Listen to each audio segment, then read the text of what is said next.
يا هلا وسهلا وصبحكم الله بالخير. معانا بوصفة الكابلي شوية زيت أول شيء وبهارات حب بهذا الشكل على الزيت يطقطق ونرجع لكم. طلعت ريحة البهارات الحب، نضيف البصل بهذا الشكل عليهم إن شاء الله. طبعا كمية كبيرة يا جماعة، كمية البيت نفس الخطوات ونفس الأسلوب بس بكميات أقل. عطني معجون الثوم والزنجبيل. الحين نضيف معجون الثوم مع الزنجبيل مضروبين مع بعض، يعني هذا ثوم وزنجبيل وبصل وبهارات حب وشوية زيت خطوة أولى. الحين يا جماعة نضيف شوية معجون طماطم، مو كثير، شوي بعد بس يكفي بس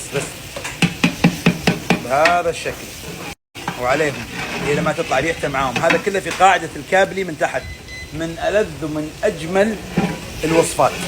طبقها واستمتع فيها ومفتوحة على طلبات على خروف نعيمي للزمن. شوفوا الحين يا جماعة معجون طماطم مسك تحت، طلعت ريحته، الأمور طيبة. دخل الثوم مع الزنجبيل مع البصل، هذا راح لهذا وهذا جاء من هذاك. نضيف الخروف المقطع. يفضل تكون جودة الخروف عالية جدا. شوف ما شاء الله تبارك الله. شوف ضفنا اللحم الحين عليه، نقلب وارجع لكم. الخطوة اللي بعدها نضيف عليه شوية بهارات مشكلة بهذا الشكل. يلا عطني البرتقال ان شاء الله. والحين نضيف عليه هذا قشر البرتقال مبشور بهذا الشكل، وعصير البرتقال. هذا قشر البرتقال، هذا اللي قاعد يلعب في النكهة هو مع الكادي مع بعض، يتمشون جنب بعض يلعبون في الطبخة لعب. هو اللي يعطيه كل جو الكادي والاختلاف اللي موجود في الكادي وجمال الكادي بعصير البرتقال وقشور البرتقال وموية الكادي. هذول الثلاثة هم نص اللعبة، بدونهم ما هو كادي ما هو كابلي، طبخة ثانية إن شاء الله. راح أضيف عليه الملح من بدري بهذا الشكل. طبعا يا جماعة ملاحظة مهمة، طبخة عطرية بامتياز. يعني إيش طبخة عطرية؟ يعني البرتقال قاعد يعطي نكهة عطرية جميلة في الطبخة، موية الكادي قاعد تعطي نكهة عطرية جميلة. الحين بنضيف عليه بعد الزعفران، قشور البرتقال تجي من هنا واجيك من هناك. الحين هذا كذا عليه منقوع الزعفران بهذا الشكل، قاعد يعطي جو زيادة. شيء شيء شيء شيء شيء شيء يا جماعة، ودي تشمون الريحة فقط. وهذه المرحلة لازم ينحمس بالشكل الصحيح، ما تستعجل في هذه المرحلة. خلاص الحين بنوطي النار ونخليه ينزل موية اللحم ويطبخ مع بعض، وراح نسلق رزنا على جنب. سلام. شوف الجمال، شوف الجمال، شوف التفاصيل.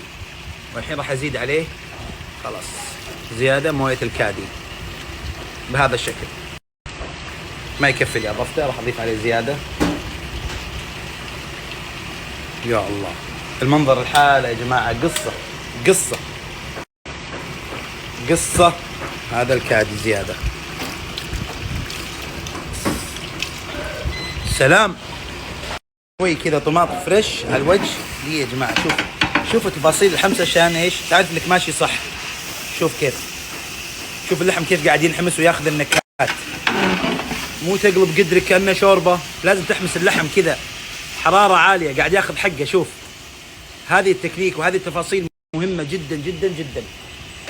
ما شاء الله تبارك الله. فتحنا الحين واضفت عليه البطاطس مقطع بهذا الشكل كبير كذا. يكون البطاطس يا جماعة ما تقطع بطاطس صغير بس. والحين عندنا الرز مسلوق بنسبة 80% ونضيفه عليه. شوف هذه المويه كلها طلعت من اللحم ترى. ها هذه المويه احنا ما اضفنا ولا نقطة مويه. لما نسكر عليه باحكام تركناه ساعة وربع تقريبا.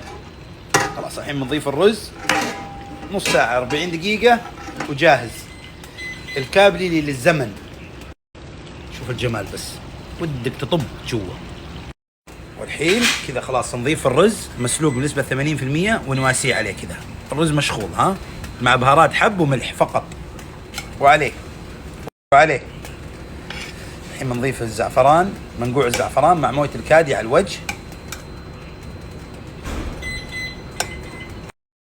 هذا كذا ان شاء الله تبارك الله. وين جمال الكادي وحلاوة الكادي يا جماعة؟ ان الرز يجيك 3 ألوان، ابيض واصفر وبني. بني على حمار كذا، اعرف ان الكادي يا اخي ايش فيني انا، الكابلي ناجح 100%. الحين اضيف الكادي. ملخبط اليوم، ماشي البرمجه مو مضبوطه اليوم. وهذا شويه بس لا تزود اكثر عشان ما يقلب عرس. نعم خلاص سكر الحين نص ساعه 40 دقيقه ويكون جاهز. يكمل سوى اللحم والرز يشرب المرق اللي تحت وياخذ النكهه، وهذه من هذه وهذه من هذيك وتروح. لا اله الا الله ما شاء الله فتحنا عليه الحين. خليني اوريكم من تحت لفوق.